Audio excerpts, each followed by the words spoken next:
بسم الله الرحمن الرحيم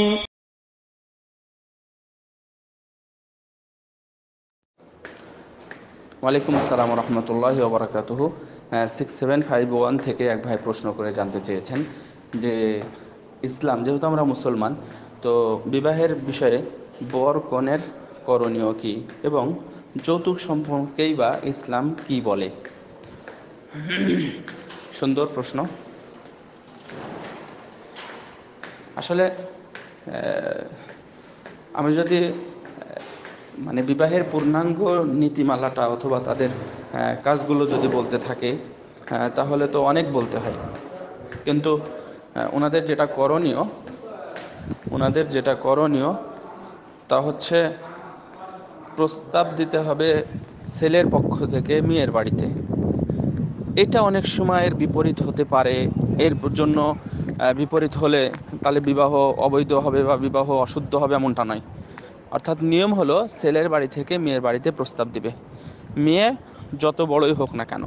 তবে দিতে পারে, যেমন রাসূল সাল্লাল্লাহু আলাইহি সাল্লামের সময়ও হয়েছিল, প্রস্তাব ছাড়াই বিবাহ হয়েছিল। আর খাদিজা রাদিয়াল্লাহু তাআলা আনহাও প্রস্তাব দিয়েছিলেন রাসূল সাল্লাল্লাহু আলাইহি ওয়াসাল্লামকে ওনার বান্ধবীর মাধ্যমে। তো সুতরাং এটা দুইটাই চলে, কিন্তু নিয়ম হলো এটা। কারণ ইজাব এবং কবুলের যে অধ্যায়টা আছে, বিবাহের যে দুইটা রুকুন আছে, ইজাব এবং কবুল, প্রস্তাব দেওয়া এবং গ্রহণ করা, এই দুইটাই হচ্ছে বিবাহের রুকুন। তো দিবে, তারপরে ছেলে মূলত মেয়েকে দেখবে, এটাই হাদিসে বেশি এসেছে। ছেলেটাই মূলত মেয়েকে লক্ষ্য করবে, দেখবে তার পারিপার্শ্বিক চারটা বিষয়। একটা হলো তার সৌন্দর্য, আরেকটা হলো তার সম্পদ, আরেকটা হলো তার বংশ, আর চতুর্থ বিষয় হলো দিন। তো রাসূলুল্লাহ সাল্লাম অন্য কিছুই বললেন না, শেষে চতুর্থ নম্বরটার ব্যাপারে বললেন ফাজফার বিযাতিদ দিন, তবে তোমরা লক্ষ্য রেখো যে দিনের ব্যাপারে, দিন যার কাছে পাও সে তাকে যদি গ্রহণ করো তাহলে বাকিগুলো ইনশাল্লাহ পাবে। তো এই জিনিসটা অনেক গুরুত্বপূর্ণ অবশ্য। এই জিনিসটা দেখেই ছেলেরা মেয়েদেরকে দেখবে। কিন্তু দুঃখজনক বিষয় হলো আমরা শুধু বিবাহের জন্য সামনের দিকে আগাতে পারি, বাট আমরা এই জিনিসগুলো খেয়াল করি না, অনেকেই খেয়াল করি না আর কি। এইটা খেয়াল করতে হবে। তারপরে মেয়েকে দেখবে এইভাবেই। এবং একাকী অবশ্যই মানে যেটাকে বলা হয়, মানে একাকী তারা দুইজন হবে না সেখানে। যখন ছেলে মেয়েকে দেখবে বা দেখতে যাবে, তখন ছেলে মেয়ে এক জায়গাতে হয়ে দেখাদেখি করবে, এটা শরীয়ত সাপোর্ট করে না। কারণ তারা কেউ না, তাদের দেখা করার কোনো অধিকার নেই পরস্পরের। সুতরাং তারা যেন অভিভাবক নিয়ে থাকে, বিশেষ করে মেয়ের অভিভাবক, বিশেষ করে না, মেয়ের অভিভাবক থাকতে হবে। সে মেয়ের অভিভাবকের সামনে ছেলে দেখবে। তো ছেলে দেখবে, কিন্তু ছেলের বাবা, ছেলের ভাই উচিত তাদেরকে না দেখা, কারণ তাদের দেখা বৈধতা নেই বিয়ের আগে। বিয়ের পরে শুধু আপনার শ্বশুর মিন্স আপনার বাবা দেখতে পারবে, তার শ্বশুর। কিন্তু বিয়ের আগে সে যেহেতু শ্বশুর হয়নি, সুতরাং না দেখাটা উত্তম। এই ক্ষেত্রে সহযোগিতা নিতে পারেন মায়ের, বোনের, বা আপনার বাড়িতে ভাবি থাকলে তাদের সহযোগিতা নিতে পারেন। হ্যাঁ, এই ক্ষেত্রে ভালো হয়। এখানে আমাদের দেশে যেটা অন্যতম বিষয় বা বিষয় হয়ে দাঁড়ায় সেটা হলো মোহরানা। মোহরানা চেয়ে নেওয়া উচিত নয়, মোহরানা চেয়ে নেওয়া উচিত নয়। এবং এই জন্য মিটিং বসে 5-7জন বসে এই করা, কেউ বলে 2 লাখ, কেউ বলে 1.5 লাখ, কেউ বলে 50,000, এই যে এরকম দম মানে কি বলে দরদাম করা, যেটা এটা আসলে সুন্দর নয়, এটা সুন্দর অধ্যায়ও নয়, এটা চলবে না, করতে হবে। আসসালাম। আল্লাহ রাব্বুল আলামিন কোরআনের মধ্যে যেটা বলেছেন, ওয়াতুন নিসা সাদুকাতিহিন্না নিহলা, তুমি স্বাচ্ছন্দ্যে তুমি তোমার স্ত্রীকে মানে সদকাত, যেটা অর্থাৎ মুহর দাও। সে যদি আমাকে কিছু দেয়, মিন্স মেয়ে অর্থাৎ ওয়াইফ যদি তার স্বামীকে কিছু দিয়ে দেয়, তাহলে সেটা আমি স্বাচ্ছন্দ্যে নিতে পারবো, সেটা কোনো সমস্যা নেই।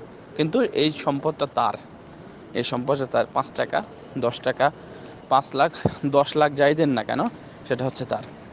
মোহরের পরিমাণ নিয়ে বিভিন্ন ধরনের ইখতিলাফ আছে, কিন্তু এটা মনে রাখবেন যে যেটা স্বামীর পক্ষ থেকে দেওয়া হচ্ছে, শাড়ি, তেল, সাবান, তার আনুষঙ্গিক প্রয়োজনীয় যা কিছু আছে সবগুলোই হচ্ছে মোহরের অন্তর্ভুক্ত। অর্থাৎ এটা দিয়েই মোহর দিয়ে বিয়ে করা যায়। এক্সট্রা 500 টাকা অথবা 5,000 টাকা অথবা 5 ভরি স্বর্ণ এগুলো ধরাটা এটা কোনো দিনের অংশ নয়। তবে এটা কতটুক হলো এটা নির্ধারণ করা যেতে পারে, কোনো সমস্যা নেই, কারণ রাসূল সাল্লাল্লাহু আলাইহি ওয়াসাল্লাম নির্ধারণ করা হয়েছিল। যেটা বর্তমান যা হিসাব হয়েছে তাতে আয়েশা রাদিয়াল্লাহু তাআলা আনহার হাদিস, আব্দুর রহমান বিন আউফ রাদিয়াল্লাহু তাআলা আনহুর দুজনের হাদিস, উনি শুনেছেন যে কতটুক ছিল, কামকানা সাদাকু রাসূলিল্লাহি সাল্লাল্লাহু আলাইহি ওয়াসাল্লাম লিআজওয়াজিহি, রাসূল সাল্লামের লিজাওজাতিহি, অর্থাৎ তার স্ত্রীদের বিবাহের মোহর কেমন ছিল। তখন আয়েশা রাদিয়াল্লাহু তাআলা আনহা বললেন যে এই পরিমাণ ছিল। তাতে বাংলাদেশে 1,10,000, 15,000 বা 20,000 পর্যন্ত হয়, এরকম ছিল। তবে সবার মোহর এরকম ছিল তা না, তবে এটা সর্বোচ্চ। তো সুতরাং এর চেয়ে বেশি আপনি দিয়ে কি করবেন? যতদূর পারেন কমের মধ্যে থাকেন। আর এইটা তো মোহর হয়ে গেল। বিবাহ অনুষ্ঠানে বিয়ে পড়ানোর নিয়মটা এটাই অত্যন্ত গুরুত্বপূর্ণ, এটাই আপনারা শুনবেন ভালো করে। বিয়ে পড়ানোর নিয়ম হলো, আমাদের দেশে যেটা হয়, মেয়ের কাছে যাই মুলবিরা, হুজুরেরা বা আরও কেউ যায়, গিয়ে বলে যে মা বলো কবুল, এত টাকার বিনিময়ে অমুকের সাথে তোমার বিবাহ হচ্ছে, তুমি কি রাজি আছো, বলো কবুল। তো ওখানে 3 জন 5 জন 7 জন, কেউ মামা, কেউ খালা, কেউ পাড়া প্রতিবেশী, কেউ বন্ধু বান্ধবী বা ইত্যাদি, ওরা যায়। মানে কে পর্দানশীল কে পর্দার ভিতরে, এটা ম্যাক্সিমাম বিয়েতে বিষয়টা লক্ষ্য করা হয় না। যেটা শুধু অন্যায় নয়, এটা হারাম। এটা হারাম। কেন হারাম? ওদের সাথে দেখা করা হারাম, ওর সাথে মিলামেশা করা, মিলামেশা বলতে কথাবার্তা বলা, ওকে যা ফুসলানো, ওকে যা কিছু অনুরোধ করা, কেউ পারবে না, কেউ বলতে পারবে না। আর এটা ইসলাম নয়। ইসলাম হলো, মেয়ের বাবা ছেলেকে বলবে যে আমি আমার মেয়ে ফাতেমাকে তোমার সাথে আমি বিবাহ দিলাম, তুমি কি রাজি? ছেলে বলবে যে হ্যাঁ আমি রাজি। কথাটি যেহেতু গুরুত্বপূর্ণ বিষয়, সেজন্য 3 বার বলবে। 3 বার বললেই হয়ে গেল আলহামদুলিল্লাহ, অর্থাৎ বিবাহ হয়ে গেল। সে এখন পূর্ণাঙ্গ স্ত্রীর অধিকার পেয়ে গেল। মেয়ের কাছে যাওয়ার দরকার নেই। ইভেন মেয়ের কাছে ওই কাজী সাহেব সিগনেচার করতে যায়, ওই কাজী সাহেবকেও যেতে দেবেন না। কাজী সাহেবেরও যাওয়া নিষেধ, ওটা হারাম। কাজী সাহেবও তাকে দেখতে পারবে না, মানে যদি মাহরাম না হয়, কারণ সাধারণত মাহরাম আসে না, তো মাহরাম না হলে সেও দেখতে পারবে না। তো তার কাছে অন্য কাউকে পাঠাবে, তার ভাইকে অথবা তার বাবাকে পাঠাবে, ঘরের মধ্যে দিবে। ঘরের মধ্যে দিলে বলে দেবে যে এখানে সিগনেচার করবে বা টিপসই দিবে, এখানে বাস দিয়ে এটা নিয়ে চলে আসবে, কাজে কেউ যেতে দেবেন না। এরপরে বিবাহের অনুষ্ঠানে বা বিবাহের দিনে যেটা হিড়িক পড়ে সেটা হলো বউ দেখার। এখন যারা গেছে বা 50 জন বা 60 জন বা 70 জন গেছে ওই বিবাহ বরের সাথে গিয়ে এখন বিয়ে মানে বউ দেখার পালা, খাওয়া দাওয়া হয়ে গেছে, এখন বউ দেখা, ওই লাইন ধরে বউ দেখতে যায়। কেউ আবার মানে ওই যে কি বলে এটাকে, মানে শাড়ি নিচে নামায় দেয়, মানে ঘুঙুর দেওয়া বলি আমরা ওটাকে, কি যেন বলে, যাই হোক। সে কেউ আবার কাপড় তুলে সুন্দর করে দেখে, কেউ আবার থুতনিতে হাত দেয়, লা হাওলা ওয়ালা কুওয়াতা ইল্লা বিল্লাহ। ওটা বাজারের কি পণ্য? এভাবে দেখে টেকে চলে আসে। এটা অন্যায়। এটা অন্যায় নয় শুধু, এটা হারাম, এটাও করা যাবে না। বাড়িতে নিয়ে যাওয়ার পরে কোনোভাবে বউকে দেখানো যাবে না। বউ দেখানোর যে অধ্যায়, যে রচনা এখন পর্যন্ত আছে, সেই রচনা বন্ধ করতে হবে। কোনো বউ দেখানোর কোনো অধ্যায় নেই। আপনার প্রতিবেশী কোনো বোন, কোনো ভাবি এসে তাদেরকে দেখে গেল বা তার কোনো খেদমতের জন্য যেটা করবে সেটা, কিন্তু পাড়া প্রতিবেশীর ছেলেরা এসে সবাই বউ দেখে যাবে, এটা অন্যায়, বহুত অন্যায়, যেটা আমি ছোটোকালে দেখেছি। আলহামদুলিল্লাহ, আমি আপনাদের সাথে এখানে অ্যাড করতে চাই একটা বিষয়। 2003 সালের, না 2000, হ্যাঁ 2003 সালে, 2002 সালে 2002 সালে আমার এলাকাতে আমার ছোট বোনের বিয়ে হয়। আমি যেভাবে বললাম ঠিক এভাবেই। তো এই জায়গাতে মানে এইভাবে বিয়ে হয়েছিল আমার এলাকাতে। ইতিপূর্বে এই ধরনের বিয়ে হয়নি। তারপর থেকে আলহামদুলিল্লাহ এ পর্যন্ত সেই বিয়ের নিয়মটা এবং সুন্নাতি নিয়মটা সাবেত হয়ে গেছে। এখন আর কেউ কিছু বলে না। কিন্তু আপনি 2002 সাল আর আজকে কত সাল একটু খেয়াল করেন, কতদিন। আজ থেকে নিয়ে 3-4 বছর আগেও আমাদেরকে অনেক কিছু বলা হতো বা ঝাড়ি দেওয়া হতো, অথবা মানে বলা হতো এটা কি ধরনের নিয়ম, এটা কোথা থেকে কোন নিয়ম আসছে। কিন্তু আলহামদুলিল্লাহ আজকে সমাজ এমনভাবে হয়েছে, ওইটা যেমন প্রতিষ্ঠা ছিল যে পর্দানশীলা বিপর্দানশীলা সবাই এমন করতো, আজকে এমন হয়েছে যে পর্দানশীলা বিপর্দানশীলা নামাজি বেনামাজি যারা বিয়ে করতেছে, কিন্তু এই নিয়মটা তাদের কাছ থেকে পালিয়ে যায়নি, অর্থাৎ সুন্নাতের নিয়মটা থেকে গেছে আলহামদুলিল্লাহ। তো সুতরাং আপনিও কষ্ট করে চালু করেন বলতে সুন্নাতকে জীবিত করেন, শহীদের মর্যাদা তো পাবেনই, সাথে সাথে আপনি অনেক অনেক অনেক বেশি সওয়াবের অধিকারী হবেন ইনশাআল্লাহ।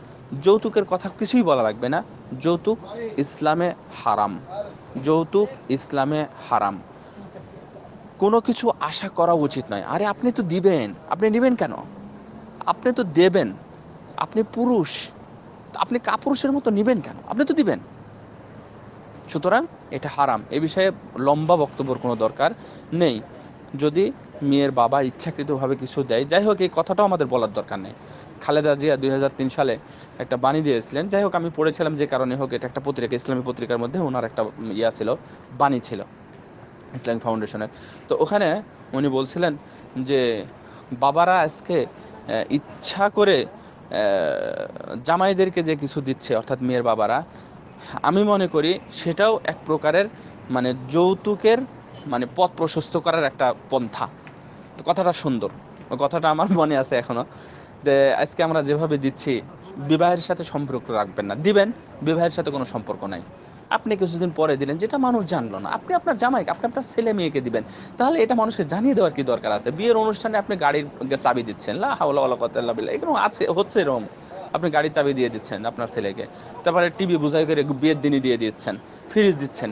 নো, একজন গরিব মানুষ সে কি করবে বলেন? আপনার ভাই, আপনি গরিব, আপনি বড় লোক মানুষ, আপনার ভাই তো আপনার মতো ধনী নয়, তার মেয়েকে কিভাবে বিবাহ দিবে? তাহলে সে কি সমাজে ছোট হয়ে গেল না? আপনি ছোট করলেন। সুতরাং ভাই, যৌতুক কোনো পক্ষ থেকেই নেওয়া, কামনা করা উচিত নয়। যারা যৌতুক নেওয়ার আশায় বিয়ে করে, তারা পুরুষ নামের কলঙ্ক এবং কাপুরুষের মানে অন্তর্ভুক্ত তারা। সো খবরদার এই ধরনের অধ্যায়ে পা বাড়াবেন না। ওয়া সাল্লাল্লাহু আলা নবিয়িনা মুহাম্মদ। অনেক লম্বা কথা।